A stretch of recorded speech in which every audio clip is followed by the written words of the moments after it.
میرا class fellow جو کہ میرا پڑوسی بھی تھا MBA کرنے کے بعد ایک بینک میں جاب کرنے لگا، جبکہ میں CSS کی تیاری کرنے لگا۔ جب میرے کلاس فیلو کو پہلی تنخواہ 40,000 ملی تب اس کے باپ نے چاولوں کی 4 دیگیں پکوائیں اور پورے محلے میں تقسیم کیں۔ ہمارے گھر میں بھی چاول لائے گئے۔ میرے باپ نے اس سے پوچھا کہ کس خوشی میں، تو پڑوسی نے بتایا کہ میرے بیٹے کو پہلی تنخواہ ملی ہے۔ میں نے ساری کی ساری تنخواہ خیرات کر دی۔ اب میرے پاس ابا آئے اور کہنے لگے کہ بیٹا تمہاری نوکری کب لگے گی؟ میں نے ابا سے 6 ماہ کا وقت مانگا۔ 6 ماہ بعد پیپر ہونے تھے۔ پیپر میں ناکام ہوا تو ابا نے جوتے مار کر مجھے گھر سے نکال دیا۔ میں کتابوں کی گٹھری اٹھائے گھر سے چل پڑا۔ سارا دن مزدوری کرتا اور رات کو آنسو بہا کر پڑھتا۔ اندر سے بالکل ٹوٹ چکا تھا، لیکن محنت جاری رکھی۔ تیسری اور آخری کوشش میں CSS پاس کیا تو نتیجہ دیکھ کر غش کھا کر نیچے گر پڑا۔ لوگ مجھے اٹھا کر ہسپتال لے گئے تو وہاں پر میں 5ویں جماعت میں تھا جب ابا جان نے مجھے نصیحت کی تھی کہ بیٹا دل لگا کر پڑھو، کیونکہ ہمارے خاندان میں کوئی 10 جماعتیں نہ پڑھ پایا اور میری بہت بڑی خواہش ہے کہ نہ صرف تم اپنی تعلیم مکمل کرو بلکہ بڑا آدمی بنو۔ ابا کی یہ بات میرے دل پر بیٹھ گئی۔ میں دن رات محنت کرنے لگا۔ چھوٹی سی عمر میں ہی میں نے اپنا ٹارگٹ سیٹ کر لیا تھا۔ ماں کو لوگوں کے گھروں میں کام کرتا دیکھتا تھا تو مجھے بہت افسوس ہوتا تھا۔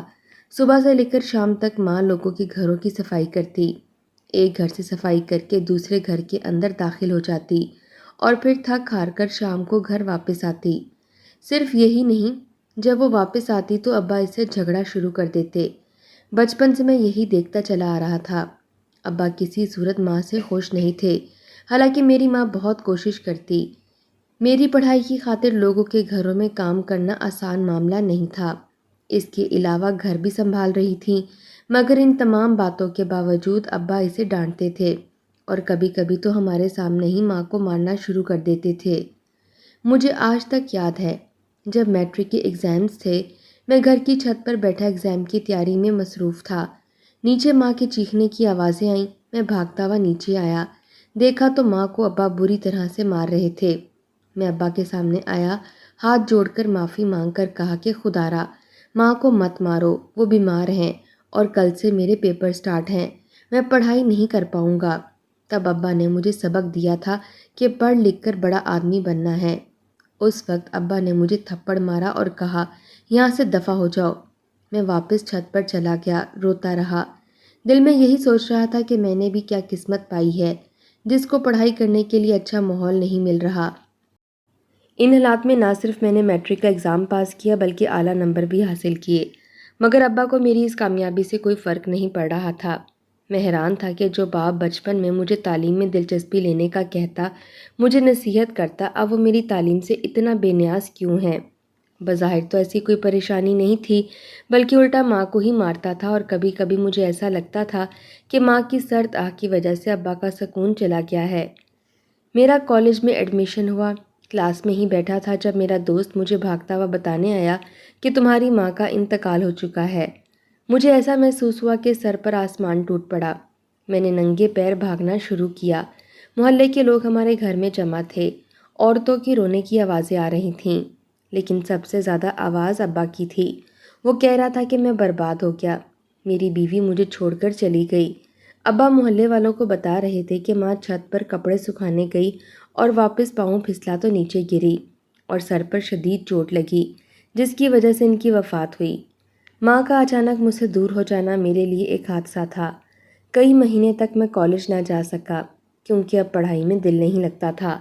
کام کاج میں ابا کا ہاتھ بٹاتا تھا اور اس کے علاوہ ماں کی قبر پر فاتحہ پڑھنے جاتا۔ میرا دل کرتا تھا کہ قبرستان میں بیٹھا رہوں اور ماں سے باتیں کرتا رہوں۔ ابا جان نے دوسری شادی کر لی اور بدقسمتی سے ہماری سوتیلی ماں بہت ظالم ثابت ہوئی۔ اس نے گھر آتے ہی ابا کو مشورہ دیا کہ ریحان سے تعلیم چھڑوا دو اور اسے اپنے ساتھ کام پر لگاؤ۔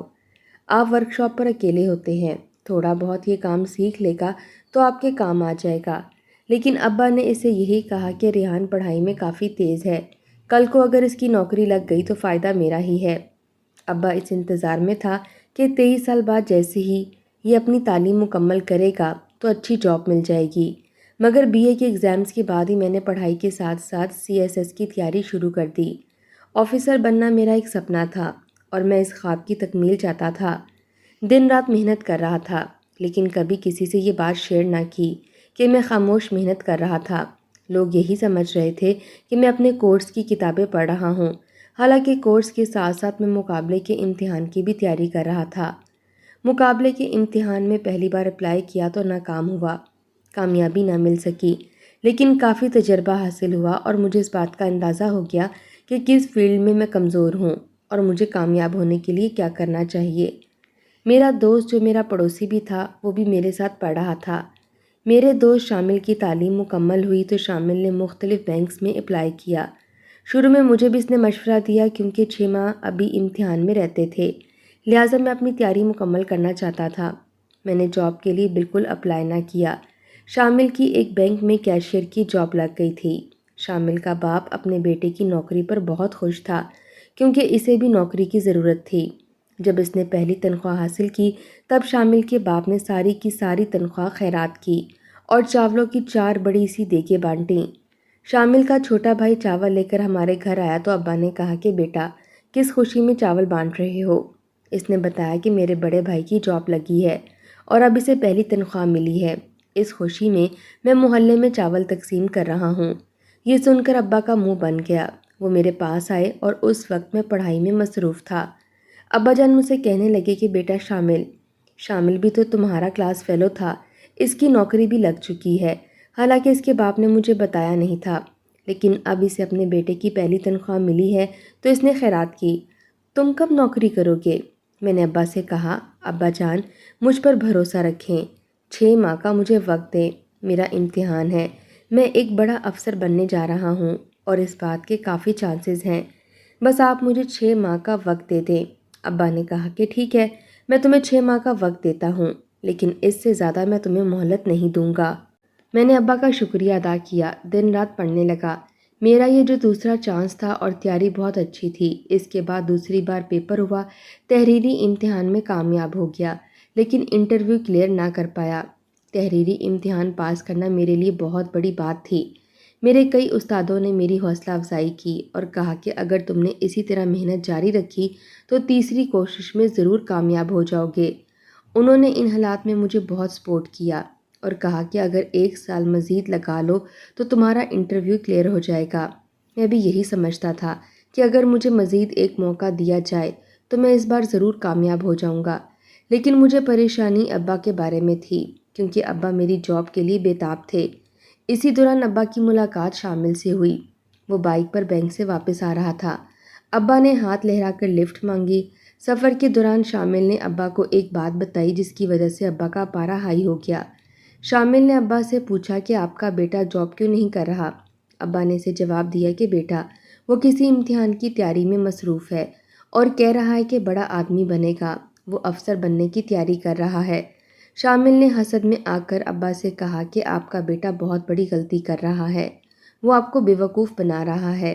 جس امتحان کی وہ تیاری کر رہا ہے یہ ملک کا سب سے بڑا ایگزام ہے اور آپ میری بات کا یقین مانیں وہ کسی صورت کامیاب نہیں ہوگا۔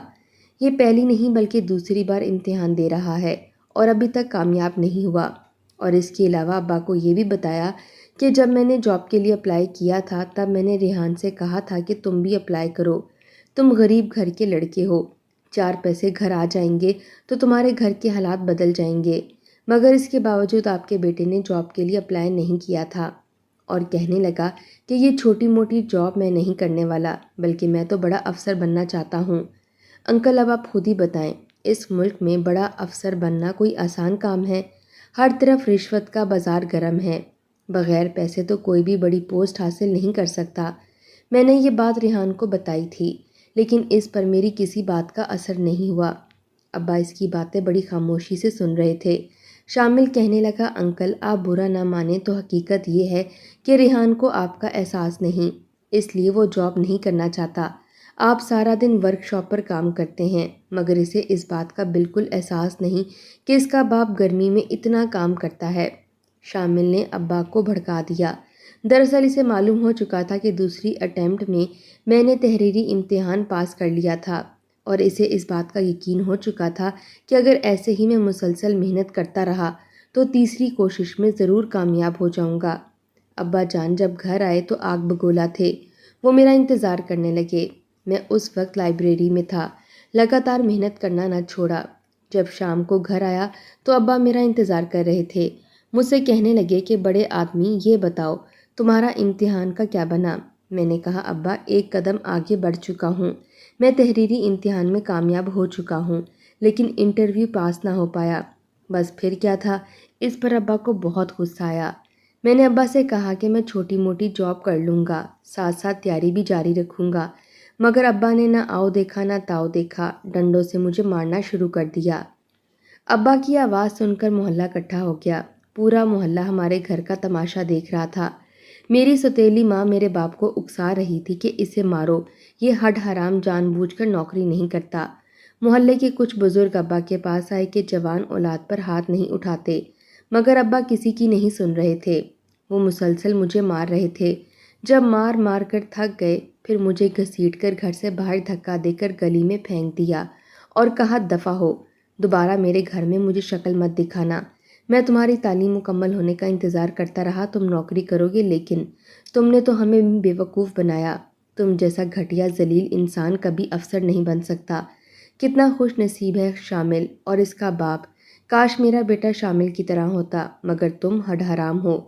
میں ابا کی باتیں سنتا رہا۔ ابا نے تو میری ساری کتابیں بھی گلی میں پھینک دی تھیں جو امتحان کی تیاری میں مجھے مدد دے رہی تھیں۔ میں نے وہ کتابیں سمیٹیں، ایک گٹھری بنائی، سر پر اٹھائی اور گھر سے روانہ ہوا۔ جب میں گھر سے جا رہا تھا تو ابا نے مجھے دوبارہ یاد دلایا کہ جو بھی ہو جائے گھر واپس نہیں آنا۔ میں کسی صورت گھر نہیں چھوڑنا چاہتا تھا، لیکن اب میری مجبوری تھی۔ میں روتا ہوا گھر سے باہر نکلا اور سیدھا ماں کی قبر پر گیا۔ کافی دیر تک ماں کی قبر پر بیٹھا روتا رہا، ان سے باتیں کرتا رہا، اپنے دل کے حالات بیان کرتا رہا۔ کافی دیر تک میں قبرستان اور ماں کی قبر پر بیٹھا رہا۔ مجھے نہیں معلوم کب مجھے نیند آ گئی۔ رات کا اندھیرا چھا رہا تھا جب گورکن نے مجھے اٹھایا، مجھے نیند سے بیدار کیا۔ مجھے نہیں معلوم تھا کہ اب میرا ٹھکانہ کہاں ہے، لیکن یہ پتا تھا کہ میں نے گھر واپس نہیں جانا۔ ابا نے مجھے بہت مارا تھا اور میں چاہتا تو ابا کا ہاتھ روک سکتا تھا، لیکن میں نے ایسا نہ کیا۔ میں نے تو زندگی میں کبھی ابا سے اونچی آواز میں بات نہیں کی تھی۔ مجھے ایک سہارے کی ضرورت تھی۔ سوچنے لگا کہ کس کے پاس جاؤں۔ نہ چاہتے ہوئے بھی شامل کے پاس گیا اور جانتا تھا کہ ان کا ایک کرائے کا مکان ہے جو کافی عرصے سے خالی پڑا ہے۔ میں نے شامل سے درخواست کی کہ کرائے کے مکان میں مجھے رہنے کی اجازت دے دو۔ تم تو جانتے ہو کہ ابا نے میرے ساتھ کیا کیا ہے، میرا کوئی ٹھکانہ نہیں۔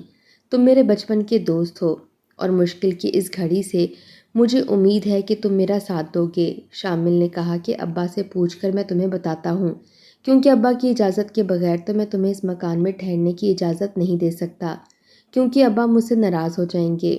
تھوڑی دیر بعد وہ گھر میں داخل ہوا اور پھر واپس آ کر مجھے بتایا کہ ابا نے منع کیا ہے۔ پتہ نہیں اس نے باپ سے بات کی تھی یا نہیں، لیکن اس نے مجھ سے کہا کہ میں مجبور ہوں۔ اب وہ مکان کرائے پر دینے والے ہیں اور اس کا کرایہ 1000 ماہانہ ہے۔ اگر تم دے دو تو اس مکان میں ٹھہرنے کی اجازت مل جائے گی۔ میں چپ چاپ وہاں سے واپس چلا گیا، کیونکہ میری جیب میں تو پھوٹی کوڑی تک نہیں تھی۔ میں رو بھی رہا تھا، ساتھ ساتھ سوچ بھی رہا تھا کہ کیسا زمانہ آ گیا ہے، لیکن شامل سے مجھے کوئی گلہ نہیں تھا۔ وہ میرا سگا بھائی تو نہیں تھا، میرے سگے باپ نے مجھے گھر سے نکالا، غیروں سے میں کون سا گلہ کر سکتا تھا۔ دن کو ایک مل میں کام کرنے لگا، سارا دن کام کرتا، رات کو ایک پارک میں لیٹ جاتا۔ 2 راتیں میں نے ایسے ہی گزار لی، لیکن اس کے بعد پارک میں بھی جگہ نہ ملی، کیونکہ پارک کے سیکیورٹی گارڈ نے مجھے وہاں سے نکال دیا، یہ کہتے ہوئے کہ یہاں رات گزارنے کی اجازت نہیں۔ میں ایک دربار پر جا کر وہاں رہنے لگا۔ وہاں مجھے رہائش تو مل رہی تھی، ساتھ ساتھ لنگر کھانے کو بھی مل رہا تھا، لیکن مسئلہ یہ تھا کہ میں وہاں پڑھائی نہیں کر سکتا تھا، کیونکہ ہر وقت مزار پر لوگوں کا رش رہتا اور شور بھی بہت زیادہ ہوتا تھا۔ رات گئے یہاں لوگ آتے جاتے تھے، سمجھ نہیں آ رہی تھی کہ میں کیا کروں۔ کتابوں کی حفاظت بھی ایک بہت بڑا مسئلہ تھا، کیونکہ صبح کو جیسے ہی میں مزدوری کے لیے جاتا تو مجھے کتابوں کے بارے میں پریشانی لاحق ہوتی کہ کوئی کتاب اٹھا نہ لے، کیونکہ وہ قیمتی کتابیں تھیں۔ یہی کتابیں میرا اثاثہ تھیں۔ میں نے مزار کے احاطے میں پڑھنے کی کوشش کی، لیکن لوگوں کے شور کی وجہ سے پڑھ نہ سکا۔ مجبوراً کتابیں اٹھائیں اور ویران سڑک کے کنارے ایک لائٹ کے کھمبے کے نیچے پڑھنا شروع کیا۔ یہ سردیوں کی رات تھی اور میرے پاس چادر بھی نہیں تھی، مگر اس کے باوجود میں نے محنت جاری رکھی۔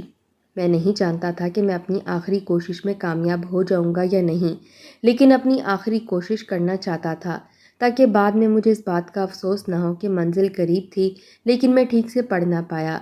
میں ویران سڑک کے کنارے کھمبے کے نیچے پڑھائی میں مصروف تھا کہ کہیں سے آوارہ کتوں کا جھرمٹ میرے قریب آیا۔ ان کے بھونکنے کی آواز سن کر باقی آوارہ کتے بھی میرے ارد گرد جمع ہونے لگے۔ وہ ہر طرف سے مجھے گھیر چکے تھے اور مجھے کاٹنے کی کوشش کر رہے تھے۔ میں اپنا بچاؤ کرنے کی کوشش کر رہا تھا۔ رات کے 1 بج چکے تھے۔ سارے لوگ اپنے اپنے گھروں میں مزے کی نیندیں سو رہے تھے۔ میں نے بچاؤ کی بہت کوشش کی، ادھر ادھر دیکھا، لیکن کتوں نے مجھ پر حملہ کر دیا۔ دیکھتے ہی دیکھتے وہ مجھ پر ٹوٹ پڑے۔ شاید کافی دنوں سے بھوکے تھے۔ وہ مجھے کھانا چاہتے تھے۔ بہت کوشش کرنے کے باوجود میں اپنے آپ کو کتوں کی چنگل سے آزاد نہ کر پایا۔ میں چیخ رہا تھا، چلا رہا تھا، لیکن کوئی میری مدد نہ کر پایا۔ خدا بھلا کرے مولوی صاحب کا، جو مسجد سے اس وقت واپس گھر جا رہے تھے۔ اس نے میری آواز سنی تو مجھے وہاں دیکھا، مسجد سے باہر آئے اور میری مدد کی۔ کتے مجھے کاٹ رہے تھے۔ مولوی صاحب نے ڈنڈوں کی مدد سے کتوں کو وہاں سے بھگایا اور زخمی حالت میں مجھے ہسپتال کے اندر لے گئے۔ اس نے مجھے انجیکشن بھی لگوائے اور اس کے علاوہ مرہم پٹی کروائی اور واپس مسجد میں لے آئے۔ وہ مجھ سے پوچھ رہے تھے کہ میں کون ہوں اور اس طرح کیسے اس مشکل میں پھنسا۔ میں نے مولوی صاحب کو اپنی ساری دکھ بھری کہانی سنائی۔ میری کہانی سن کر مولانا صاحب رونے لگے، لیکن اس کے بعد مولوی صاحب نے مجھے تسلی دی اور کہا، رونے کی ضرورت نہیں، مجھے تمہارے باپ پر افسوس ہے، تم جیسے بیٹے کی اس نے قدر نہ کی، اللہ تمہارے باپ کو ہدایت دے۔ مولوی صاحب نے مسجد کے ساتھ والے کمرے میں مجھے رہنے کی اجازت دے دی تھی۔ اب رہائش کا مسئلہ تو حل ہو چکا تھا اور مولانا نے مجھ سے یہ بھی کہا کہ تمہیں کھانے کی فکر کرنے کی ضرورت نہیں، جس طرح محلے کے لوگ مجھے کھانا دے دیتے ہیں تمہیں بھی آرام سے کھانا مل جائے گا۔ لیکن میں نے مولوی صاحب سے یہی کہا کہ میں آپ پر بوجھ نہیں بننا چاہتا۔ آپ نے ان حالات میں مجھے رہائش دے کر میرا علاج کروایا، یہ بھی میرے لیے بہت بڑی بات ہے۔ میں کھانا لنگر خانے سے ہی کھا لوں گا، بس یہاں خاموشی سے اپنی پڑھائی کرنا چاہتا ہوں۔ میں نے دوبارہ اپنی زندگی کا آغاز کیا۔ ماضی کی تلخ یادوں کو مکمل طور پر بھلا دینا چاہتا تھا، کیونکہ ماضی میں میرے ساتھ کافی حادثات پیش آئے تھے اور پڑوسن نے مجھے جاتے ہوئے جو بات بتائی تھی وہ مجھے آج تک یاد ہے۔ اس نے مجھے بتایا تھا کہ تمہاری ماں کے ساتھ کوئی حادثہ پیش نہیں آیا تھا۔ حقیقت یہ ہے کہ اس دن تمہارے باپ نے تمہاری ماں کو بہت مارا تھا۔ زندگی میں پہلی بار تمہاری ماں تمہارے باپ کے سامنے کھڑی ہو چکی تھی۔ اس نے چیخ کر کہا، قاسم علی، برداشت کی حد ہوتی ہے۔ پچھلے کئی سال سے تم مجھے مار رہے ہو، میں اب مزید یہ ظلم برداشت نہیں کروں گی۔ بس یہ سننا تھا کہ تیرے باپ نے ایک موٹا سا ڈنڈا اٹھایا، تمہاری ماں کے سر میں مارا۔ وہ نہیں جانتا تھا کہ یہ ڈنڈا تمہاری ماں کی جان لے جائے گا، لیکن غصے میں جو ڈنڈا اس نے تمہاری ماں کے سر پر مارا وہ نیچے گر پڑی، اور اس وقت مکان کی چھت سے میں دیکھ رہی تھی۔ تمہارے باپ نے تمہاری ماں کی نبض چیک کی اور جب اسے پتہ چلا کہ تمہاری ماں اب زندہ نہیں ہے تو پھر چیخنا چلانا شروع کر دیا۔